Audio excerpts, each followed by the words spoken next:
कोशिश करते हैं कि ब्रांचेस ऑफ फिज़िक्स की मदद से इस बात की वजाहत की जाए कि किस तरह से फिज़िक्स की ब्रांच एक फंडामेंटल ब्रांच ऑफ साइंस है। ब्रांचेस ऑफ फिज़िक्स में हम फिज़िक्स को दो हिस्सों में कैटेगराइज कर सकते हैं। पहली कैटेगरी होगी, उसमें हम ये कह सकते हैं कि फिज़िक्स की प्योर ब्रांचेस कौन कौन सी हैं। प्योर ब्रांचेस ऑफ फिज़िक्स, जिसमें सबसे पहले हम सॉलिड स्टेट फिज़िक्स। देखिए, हमने इस बात को देखा है कि मैटर ये 3 डिफरेंट स्टेट्स में एग्जिस्ट करता है, solid state, liquid state and gaseous state. तो सॉलिड स्टेट में मैटर की स्टडी करना, ये सॉलिड स्टेट फिजिक्स में आएगा। हम इसको डिफाइन कर सकते हैं कि this branch of physics deals with solid state of matter. अब इसी तरह से हम अगर न्यूक्लियर फिजिक्स की बात करें तो हमें इस बात का क्लियरली आइडिया है कि एटम दो बेसिक हिस्सों पर मुश्तमिल होता है। एक इसका सेंट्रल रीजन होता है और एक इसका शेल्स एनर्जी लेवल्स की फॉर्म में जो हिस्सा है। सेंट्रल रीजन को हम आमतौर पर न्यूक्लियस का नाम दे देते हैं और न्यूक्लियस के अंदर सब एटॉमिक पार्टिकल्स पाए जाते हैं, जैसे प्रोटॉन हैं, न्यूट्रॉन्स हैं और न्यूट्रिनोज हैं, मियोन्स हैं। ये तमाम के तमाम पार्टिकल्स न्यूक्लियस के अंदर पाए जाते हैं। तो जब हमने इन सब एटॉमिक पार्टिकल्स की बात करनी है जो न्यूक्लियस के अंदर एग्जिस्ट करते हैं, तो उनकी स्टडी हम न्यूक्लियर फिजिक्स में करेंगे। तो हम ये कह सकते हैं कि this branch of physics deals with nucleons, या हम कह सकते हैं कि study of structure of nucleus and it's particles. ये हम न्यूक्लियर फिजिक्स में करेंगे। इसी तरह से अगर हम बात करें पार्टिकल फिजिक्स की, तो पार्टिकल फिजिक्स में हम उन फंडामेंटल या एलिमेंट्री पार्टिकल्स की बात करेंगे जिन एलिमेंट्री पार्टिकल्स की मदद से मैटर बनी हुई है।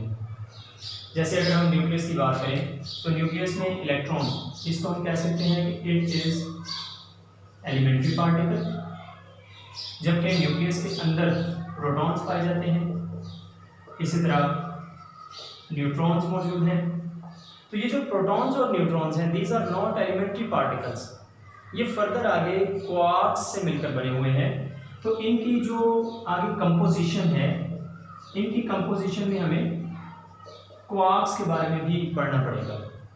तो these are the ultimate particles, ये वो इब्तदाई पार्टिकल्स हैं जिनसे ये मैटर कंपोज हुई है।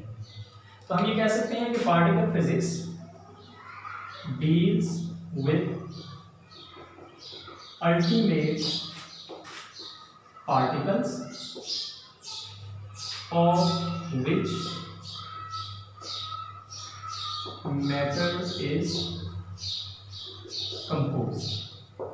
अब यहाँ पे जो वर्ड अल्टीमेट हम यूज कर रहे हैं, इसका मतलब होगा कि वो इब्तदाई पार्टिकल्स, जिन पार्टिकल्स की मदद से मैटर कंपोज हुई है, तो वो हमारे पास पार्टिकल फिजिक्स की ब्रांच जो इन अल्टीमेट पार्टिकल्स के बारे में डील करेगी, उस फिजिक्स की ब्रांच को हम पार्टिकल फिजिक्स का नाम देंगे। इसी तरह से रिलेटिविस्टिक मैकेनिक्स,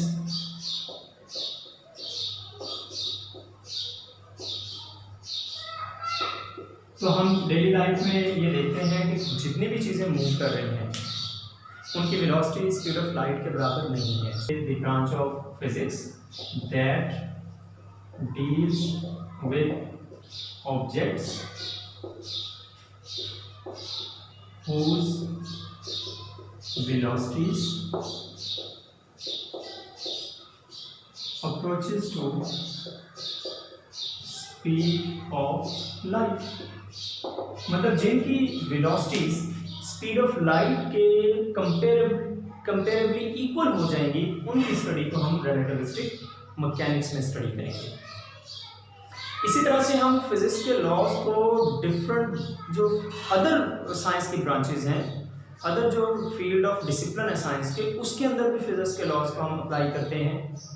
तो जब हम फिजिक्स के लॉज को दूसरी साइंस की ब्रांचेज में अप्लाई करेंगे तो वो हमारे पास दो डिफरेंट साइंस की ब्रांचेज को कंबाइन स्टडी करना आ जाएगा, और उस तरह की जो साइंस की ब्रांच होगी उसको हम प्योरली फिजिक्स की ब्रांच का नाम नहीं देंगे, बल्कि फिर उसको हम नाम देंगे दीज आर इंटर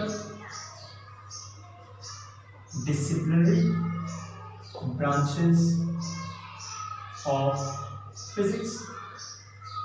तो ये जो इंटरडिसिप्लिनरी ब्रांचेज हैं फिजिक्स की, इसमें हम देख सकते हैं कि एस्ट्रोफिजिक्स, अगर हम इसके नाम पर ही जाएं तो ये बेसिकली दो साइंस की ब्रांचेस को मिक्स करके हम पढ़ रहे हैं।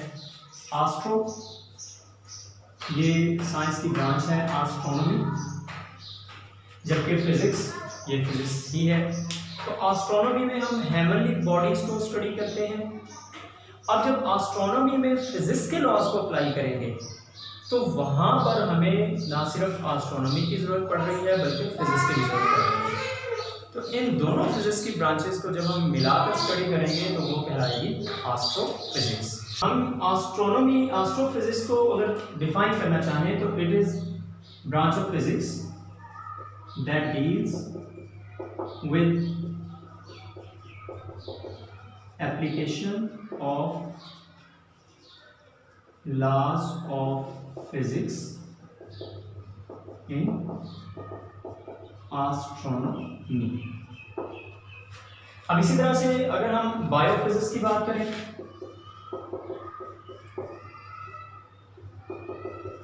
तो बायो, ये भी हम देख सकते हैं कि it is a combination of two different words.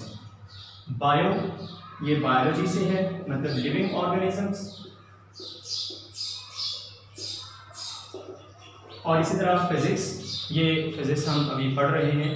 तो बायोफिजिक्स से मुराद ये होगी कि जो लिविंग ऑर्गेनिजम्स हैं जैसे प्लांट्स, एनिमल्स, इनमें जो फिजिक्स के लॉज अप्लाई हो रहे हैं उनकी स्टडी करना, ये बायोफिजिक्स में आएगा। तो हम ये कह सकते हैं कि बायोफिजिक्स, इसमें हम फिजिक्स के लॉज को अप्लाई करेंगे ऑन लिविंग ऑर्गेनिजम्स। इसी तरह से अगर हम केमिकल फिजिक्स की बात करें